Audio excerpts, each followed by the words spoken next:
Bonjour. Vous voulez savoir comment ça marche? La recette est très simple, venez avec moi. Hop là, on est bon. Bon, les enfants, c'est très simple. Tout d'abord, on part avec les composants de base. Bon, je vous conseille de garder quelques LED pour la fin. Ça permet de saupoudrer le tout d'un petit composite supplémentaire, c'est magnifique. Ensuite, nous, qu'est-ce qu'on a? On n'a pas d'œuf. Bon, il faut faire le lien. Bon, qu'est-ce qu'on fait? Bon, eh bien, des câbles, voilà. Pas beaucoup. Après, sinon, ça goûte trop. Et bien sûr, il ne faut pas oublier la fameuse plaquette Arduino. Je vous conseille la R3, elle est très pratique. Voilà, et là, on a plus qu'à fermer et mélanger le tout. Ok, donc plus sérieusement, ce qui se passe, c'est que le nunchuck, qui est relié par sa sortie normale, envoie les informations en I2C, qui sont reçues donc par l'Arduino, traduites en ASCII, envoyées à Pure Data. Pure Data qui reçoit donc... Hop, alors, j'amène ça là. Qui reçoit donc les informations ici. Qui les traduit donc en ASCII, comme on l'a dit. Ça ressort ici. C'est envoyé dans chacune des boîtes à chiffres. Et ensuite, bon, il y a des expressions qui permettent de traduire ça pour que ce soit entre 0 et 1.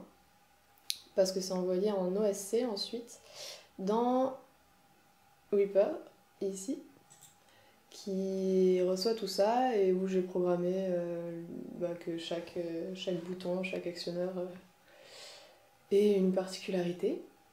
Donc, tout d'abord, les deux boutons, donc ceux-là, celui-là a été utilisé donc pour muter le violoncelle et le bouzouki. Celui-là a été utilisé pour muter le bodhrán. Ensuite, l'axe de X de l'accéléromètre du nunchuck, c'est-à-dire cet axe-là, a été utilisé pour la panoramisation, comme on peut le voir ici, là.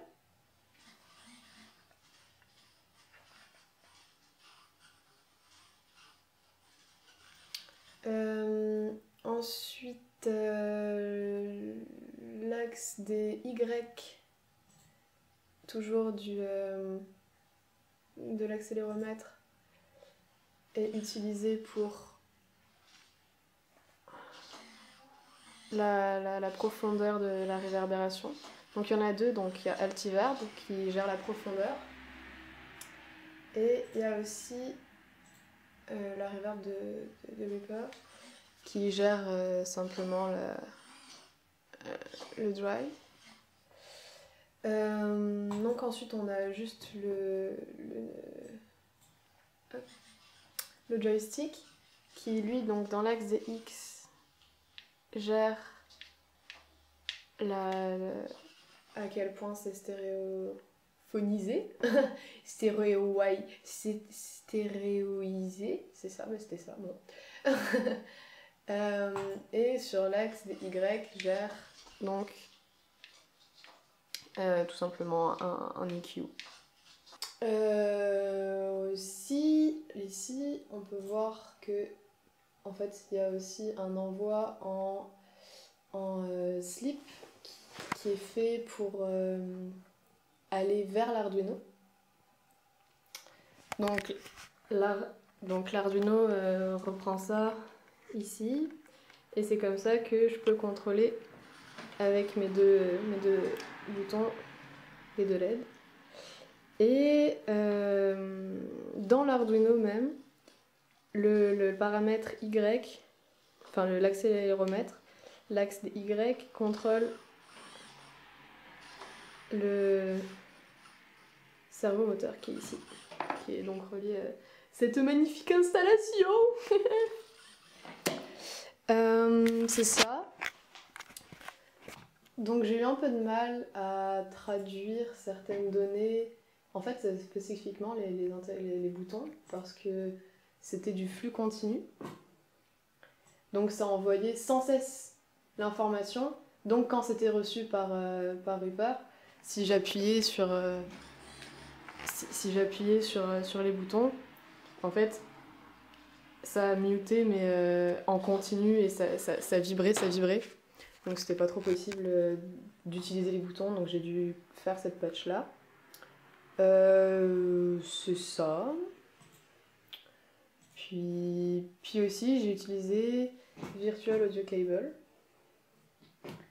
Donc, hop, ici, qui me permet d'envoyer, enfin de créer des câbles. Donc j'envoie depuis cette instance-là de Reaper, j'envoie dans le câble 1, et lui, cette instance-là reçoit le câble 1 et sort par la sortie normale. Donc j'ai enregistré tout simplement avec cette instance-là en parallèle, quoi. J'aurais pu le rester sur cette session-là, mais je voulais apprendre à utiliser Virtual Audio Cable, et puis comme j'avais réussi et que ça marchait, je suis restée avec ça. C'est ça. Mais effectivement, j'aurais très bien pu rester sur cette instance-là de Reaper. Mais voilà, bonne journée, restez chez vous.